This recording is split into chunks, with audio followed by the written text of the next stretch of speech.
Welcome back. Jacksonville Jaguars quarterback Trevor Lawrence will be limited in the spring as he continues to recover from surgery to repair the AC joint in his left shoulder, and is on schedule to be fully cleared by the time training camp begins. Fifth-year quarterback was at the mic yesterday. Let's take a listen.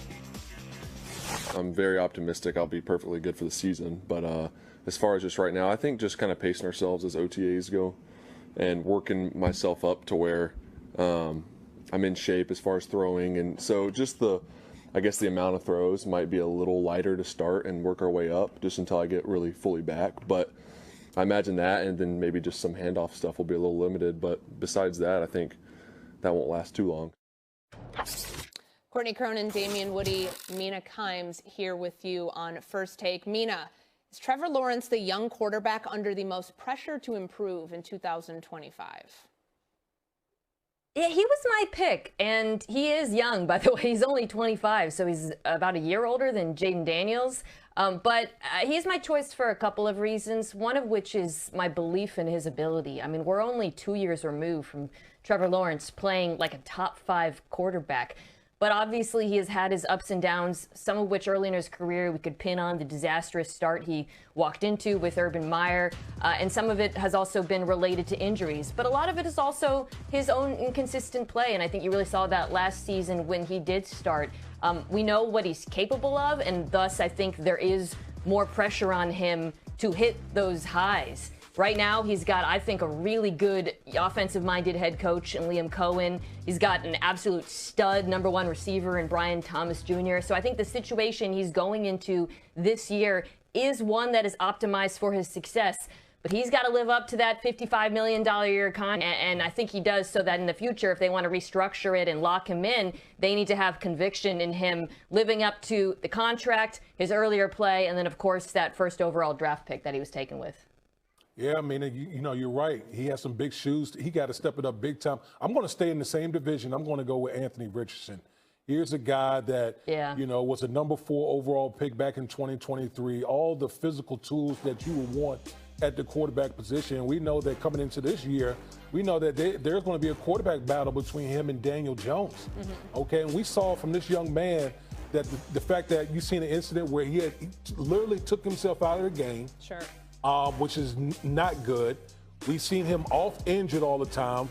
For as big and as strong as he is, we've seen him miss quite a few times, missing games because of injury, and just the lack of progression as far as the player, developing as a quarterback. Now we know he only started 13 games at the University of Florida coming out, but what you see from Anthony Richardson right now is just a guy that just hasn't progressed at the level to be a starting quarterback. And we know he has one of the better play callers in the National Football League as his head coach in Shane Steichen. We've seen the work that he's done, whether it's with Justin Herbert, with Jalen Hurts. And so Anthony Richardson has to get with the program more. 2025 could be his last opportunity to be a starting quarterback in this league. I think you guys know where I'm going to be going with my answer. Just the team that I cover for ESPN, the Chicago Bears. Look, everything has been centered around Caleb Williams this offseason. It's why they went out and hired Ben Johnson, somebody who speaks the quarterback language, to bring him in to build an offense that's going to get the most out of the former Heisman Trophy winner. And you think about his season that he had last year.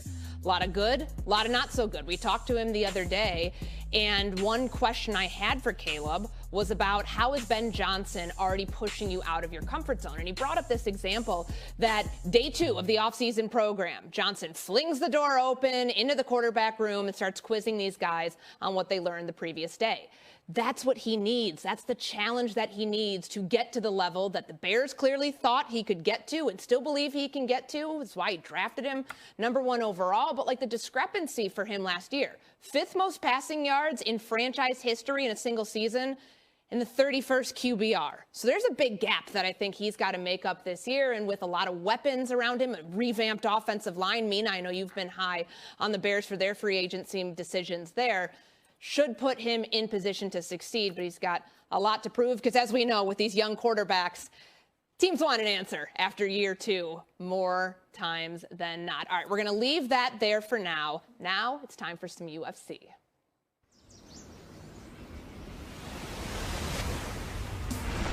I love Miami. We can come here 2 to 3 times a year if you ask me. The buzz is palpable. This is always a great place to see fights. It's a wild crowd. I'm coming for it all, baby. Alexander Volkanovski is that guy. He is all mentality, ferocious, fearless, driven. You gotta be kidding me! Diego Lopez does it again! That dude is an animal. He is sick. Diego Lopez is a star.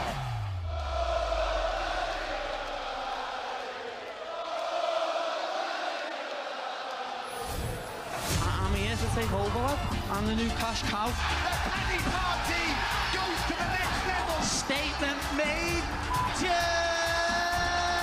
wild how some people just have it. Are you not entertained? There is not one MMA fan that doesn't want to see me.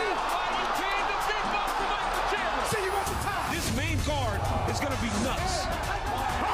You're barking up the wrong tree. Anticipation is absolutely off the chart. Fireworks are guaranteed. I cannot wait to lock these two to the cage. Buckle your seatbelts. We are about to go on a ride. Here we go!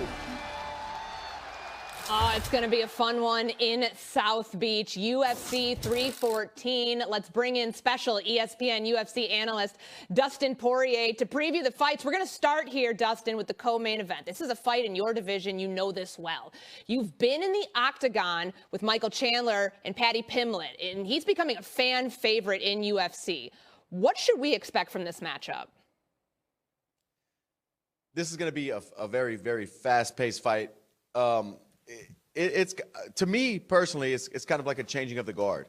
Is Paddy going to pull this off and beat a veteran who's been around for a very long time and fought the best of the best? That's the next step for Paddy. If he beats Michael Chandler, he's on his way to stardom. He's already a star, but he's taking that next step to really boost who the fans and who the company think he is. Mm-hmm. And speaking of that 155-pound weight group, Ilia Topuria is going to vacate the featherweight title to move up to lightweight. So the positioning there, Alex Volkanovski. If he's able to beat him for the belt and a spot to get his belt back against Diego Lopez in that main event on Saturday, does a win for Volk cement him as the greatest featherweight fighter of all time? I mean, honestly, his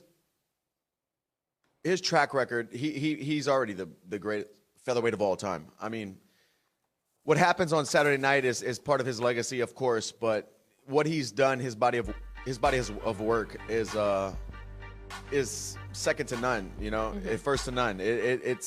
He's the best. And it's good to see him still have that fire in his eyes and want to fight these young and up and comers, because a lot of these guys at his level don't do this. You know, they don't fight these dangerous young guys. And what he's about to do is, for me as a fighter as well, it's very respectable. So that's the main card. And with far less title fights, what path do you see for Diego Lopez here? I think Diego has to do what he's done his whole career in the UFC, but he needs to be fast. He needs to